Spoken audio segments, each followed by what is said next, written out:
400 in the world yet this year. Yes, it's early, but she's in good form. Then we've got Nikisha Price, the first Jamaican ever to run under 49 seconds. And again, a pretty decent 200-meter runner, but this is not her main event. Same for Alexis Holmes. Her top 9 times out of her top 10 were all set in 2024. So an improving athlete.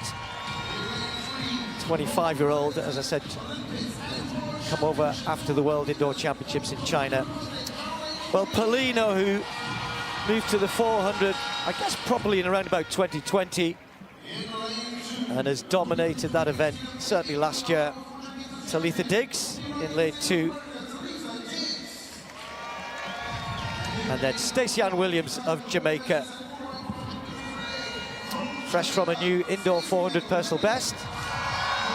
Lane 1 maybe tough at this 200 then. Hansen, what we're looking for here? Well, Paulino needs to at least come out of here with at least 5 points, because obviously to win, you get a little boost with the 12 points to win the deuce. Gabby and Dina are really going to be battling for that, and I think that they know that they're going to have a good chance at that 100K if they jump out in front with the points in this early race. Spoke to Dina like yesterday, and Dina actually said that she's really focused on that 4. Very confident about her too. So that 400 is going to be something special when she gets out there. Dina Asher-Smith in lane 8.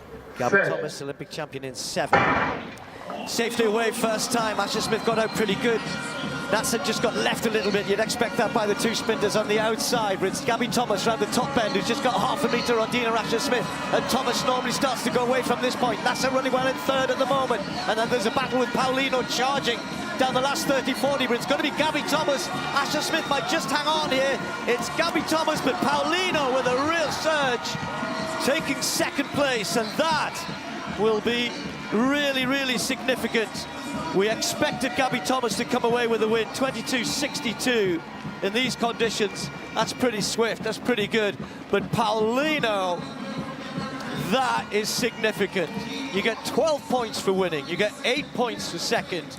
But when we cast this forward to the 400 tomorrow and the possible result there, let's say the possible result, that is significant for Paulino. Nah, it's absolutely significant, because she's obviously going to do her thing in the 4. For her to come 2nd, I didn't expect that, man.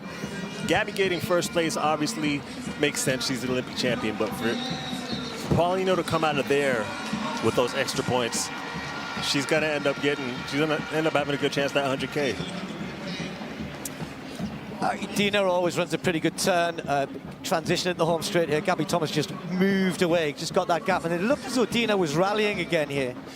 You know what? Gabby ran a much better turn than I expected. She's tall. You don't expect the taller sprinters to have such a good turn, but she's efficient. And once she gets on the straightaway and lets those limbs go, I mean, she's really, really hard to beat. I expected it to be a lot tighter with her, Dina. That wasn't the case, but Paulino coming 2nd in that race, I think, is the big story. Well, and so much hype has been on Gabby Thomas since the Olympics, and then since she announced early on that she was going to be running this series of Grand Slams. So look at that huge smile. She must feel really good breaking the tape. You know what? Check the result there, 22.62, as I mentioned, 22.93. It's the season's best because she hasn't raced yet for Paulino. The Grand Slam track series kicked off with remarkable intensity in Kingston, Jamaica, as Olympic gold medalist Gabby Thomas reaffirmed her dominance in the women's 200 meters. Starting from lane 7, the American star delivered a commanding victory, crossing the line in a superb 22.62 seconds, a powerful statement for her season opener and a clear warning to rivals in the chase for the $100,000 series jackpot. Facing her was an elite field of global sprinting talent. Great Britain's Dina Asher-Smith, the 2019 world champion, took to lane 8. Though she hasn't quite replicated her peak form in recent years, Asher-Smith remains a formidable force on the track, still holding both the British 100m and 200m records and maintaining her reputation as one of Europe's most technically polished sprinters. Also joining the fray was Bahrain's Silwa Eid Nazer, the former 400-meter world champion, who arrived in red-hot form after clocking the fastest 400m time of the year in the Dominican Republic. Her participation added both unpredictability and star power to the lineup, blurring the lines between sprint and quarter-mile specialists. A standout surprise came from Marilady Paulino of the Dominican Republic, the reigning 400-meter Olympic silver medalist. Showcasing her impressive versatility, she stormed to second place with 22.93 seconds, her best 200 of the season, proving that her endurance and finishing power translate impressively to shorter distances. Asher Smith followed closely in third with 22.96, while Nazer finished just outside the medals in 22.99. The remaining places went to American Alexis Holmes, 23.33, Jamaica's Stacey Ann Williams, 23.35, American Talitha Diggs, 23.30, and Nika Shaw-Price, 23.75, rounding out a field brimming with international quality. From the gun, Thomas looked composed and efficient. Her acceleration off the curve was fluid yet explosive, and despite her tall frame, she handled the bend with remarkable ease. By the halfway point, she had already created daylight between herself and the rest of the field. Asher Smith attempted to close the gap down the home straight, but Thomas's momentum proved untouchable. Meanwhile, Paulino's trademark late surge carried her past the Brit in the final strides to claim the runner-up spot. The victory earned Thomas 12 crucial points toward the series leaderboard, strengthening her position in the title race. Paulino, with 8 points from her second-place finish, gained valuable momentum heading into her specialty, the 400 where she's widely considered the favorite. Her performance underscored her ability to transition seamlessly between events, her signature finishing kick serving her well even over half the distance. One notable absence from the night spectacle was Jamaica's own Shericka Jackson, the reigning 200-meter world champion and one of Thomas's fiercest rivals. Jackson's participation in the Miramar Invitational in the U.S. kept her from competing on home soil, leaving fans longing for a local victory that never came.